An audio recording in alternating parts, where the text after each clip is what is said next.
The movie opens in New York City, where Romy Mathis appears to be living the perfect life. As the successful CEO of a robotic process automation company, she has a thriving career, a devoted husband named Jacob, and two daughters. But behind closed doors, she's deeply dissatisfied with her sex life. Although Jacob loves her, their intimacy feels routine, and Romy secretly craves something much darker. She longs to surrender control and be dominated, fantasies she keeps hidden from everyone, satisfying them only by watching explicit videos in private. One day, on her way to work, Romy is startled when an aggressive dog suddenly charges toward her. Before it can reach her, a young man whistles, and the dog immediately runs over to him. He calms the dog down and returns it to its grateful owner. The brief encounter leaves a subtle but lasting impression on Romy. Later that day, her assistant Esme introduces the company's newest group of interns. To Romy's surprise, one of them is the same man who rescued her that morning. His name is Samuel. Unlike everyone else, he isn't intimidated by the powerful CEO. Instead, he boldly questions whether the company's claims about automation and sustainability are genuine or simply clever marketing. The unexpected challenge catches Romy off guard, but her assistant quickly ends the awkward exchange. Although she says nothing, Romy can't help watching Samuel as he leaves. There is something about his confidence that captures her attention. Later, the interns are told they must each choose a mentor from within the company as part of a new mentorship program, and everyone is invited to the upcoming company Christmas party. Later that day, Romy discusses a troublesome investor with one of her executives. The investor is becoming difficult to manage, and Romy makes it clear she wants him out. As she continues the conversation over the phone, she notices Samuel nearby and asks him to make her a cup of coffee. Curious about their earlier encounter, Romy asks how he managed to calm the aggressive dog. Samuel replies that he simply gave a cookie. When she asks if he always carries cookies around, he says he does, and even offers her one. After handing her the coffee, Samuel unexpectedly tells her she shouldn't be drinking coffee after lunch and asks how many cups she drinks each day. The remark surprises Romy. Most people are careful not to challenge her, but Samuel has no problem telling the powerful CEO what she should and shouldn't do. Strangely, she finds it intriguing. That evening, Romy returns home to Jacob, and the two try to be intimate. She hints at the fantasies she's been keeping to herself, asking him to be more forceful and even suggesting they watch adult content together. Jacob tries to accommodate her, but he gets really uncomfortable. He admits that taking control in that way makes him feel like a villain and insists he doesn't want to hurt her. Once again, Romy's deepest desires remain unfulfilled, leaving her feeling even more frustrated. A few days later, the company holds its Christmas party. Throughout the evening, Romy keeps catching herself looking at Samuel. Eventually, the two end up outside, where Samuel asks to borrow her lighter. As they talk, he reveals that he chose her as his mentor in the company's mentorship program. Romy is surprised and insists she isn't even participating in the program, but Samuel tells her she is on the list and that he specifically selected her. Later that night, Romy and Jacob have dinner with their daughters. Afterwards, Jacob excitedly talks about the theater production he's directing, but Romy barely pays attention. Distracted by work and constantly checking her phone, she responds with absent-minded answers. Jacob jokes that she's mumbling so much it sounds like she's having a seizure, making them both laugh. Then in a more serious moment, he asks whether she still sees him as a relevant director. Romy says that in the end, they're all irrelevant anyway. The following morning, Romy arrives at the office while the staff is still cleaning up after the party. As she walks through the empty space, she notices a necktie lying on the floor. Recognizing it as Samuel's, she picks it up and takes it into her office. Once she's alone, she presses the tie to her face and briefly places it in her mouth. The next morning, Romy finds herself alone in the elevator with Samuel. He tells her he's looking forward to their first mentoring session. Romy insists she doesn't have time for the mentorship program. She later asks her assistant who decided to include her in the program. Her assistant explains that the company is competing for top talent and wants senior leaders to be more approachable. When the mentoring session begins, Romy makes it clear she only has 7 minutes. Samuel comments that he likes the meeting room because it's completely soundproof then asks how she built her company. Romy tells him he could simply look up her story online, but Samuel replies that the internet isn't reliable and that he'd rather hear it from her personally. Romy explains that after graduating from Yale, she was recruited by a prestigious investment firm. The interview process was brutal, with multiple rounds of impossible business problems. When they finally handed her one last challenge she couldn't solve, she became frustrated and told them they could go F themselves. Instead of rejecting her, they hired her, believing she had exactly the kind of personality they were looking for. 5 years later, she left to build her own company, hoping to automate repetitive work and give people more of their time back. Samuel points out that automation also takes power away from people who like controlling others. Romy asks if he thinks she's one of those people, but he surprises her with a different answer. He says he believes she's actually the opposite, that she likes being told what to do. The comment hits a nerve with Romy. For a moment, she loses her composure. Her hands begin to shake. She quickly ends the meeting and hurries toward the door.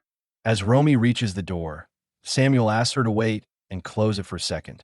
Then he leans in and kisses her. Soon afterward, Romy and her family spend time at their country house. Late one night, she notices one of her daughters kissing another girl, even though she already has a girlfriend. The next morning, she asks her daughter whether she likes the girl next door. Her daughter admits that she still loves her girlfriend, but she's simply having fun with someone else. The conversation lingers in Romy's mind, making her reflect on her own desires and the boundaries she's beginning to cross. Back at work, Samuel notices Romy leaving the building and catches up with her. He reminds her that she still hasn't scheduled their second mentoring session, explaining that the program requires them to meet every week. Romy tells him his behavior is completely inappropriate, but Samuel points out that he's only following the company's rules. Unable to dismiss him outright, she reluctantly agrees to think about scheduling another meeting. Later, Romy visits Jacob at the theater during rehearsals. He jokes that the last time she showed up unexpectedly was back in 1997, when she suspected he was having an affair with one of the lighting technicians. That evening, Romy finally attends the company's after-work drinks, something her assistant has been trying to convince her to do for over a year. Although she chats with her coworkers, her attention keeps drifting towards Samuel. At one point, a waiter unexpectedly places a glass of milk in front of her. Nobody at the table ordered it, but Romy quickly realizes Samuel is the one who sent it. Without saying a word, she slowly drinks the entire glass while Samuel watches from across the room. As the gathering comes to an end, Samuel walks past her and whispers, "Good girl." The simple words leave Romy shaken. Trying to regain her composure, Romy heads to the theater to watch Jacob's play. After the show, she congratulates him, but her mind is clearly elsewhere. She abruptly tells him she has a work emergency and rushes back to the office.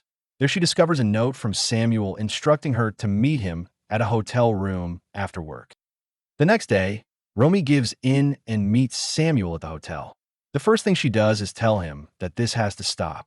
She says what they're doing is wrong because she's his boss and has power over him. Samuel tells her that one phone call from him could destroy her career and everything she's worked for. So if anything, he's the one with the power. Romy tries to leave several times, but Samuel stops her and encourages her to trust him. He asks whether this is really what she wants, and after hesitating, she finally gives in. For the first time, she allows someone else to take control instead of always being the one making the decisions. The experience overwhelms her, and afterward she breaks down crying, confused by how relieved and fulfilled she feels. Samuel comforts her, making it clear that she has nothing to be ashamed of. Even though she knows the affair is a terrible idea, the two continue meeting in secret over the following weeks, and their relationship becomes more intense. Eventually, Samuel crosses a line. One afternoon, he shows up at Romy and Jacob's country house, claiming he's there to return the laptop she accidentally left at the office. By the time Romy sees him, he's already sitting with her husband and daughters, chatting with them like an old friend. She forces herself to stay calm, but she's furious. Afterward, she drives Samuel away from the house and tells him never to come near her family again. She explains that her family means everything to her and says they need to stop seeing each other outside of work. Samuel doesn't take it well. He tells her he's not looking for a girlfriend and has no interest in replacing her husband. He demands to get out of the car, but Romy keeps the doors locked, trying to calm him down. She assures him she isn't going to fire him, but insists they have to keep things professional from now on. The next day, Romy arrives at the office for a meeting with Sebastian, the difficult investor she's been trying to get rid of. Before going inside, she notices Samuel in her office, serving Sebastian a cup of coffee. Seeing the two of them chatting immediately irritates her. As the meeting begins, Sebastian tells Romy she seems very tense in her recent interviews and needs to relax. Then Romy receives a message from Samuel asking her to meet him on the rooftop. She excuses herself from the meeting and heads upstairs to see him. Samuel tells her he doesn't feel comfortable working for her anymore and plans to ask for a transfer to another department.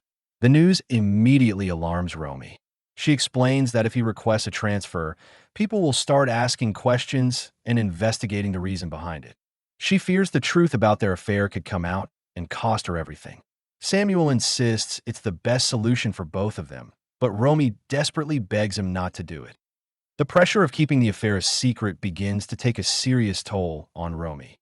That night, while she and Jacob are in bed, she confesses that in nearly 20 years of marriage, she has never reached a climax with him.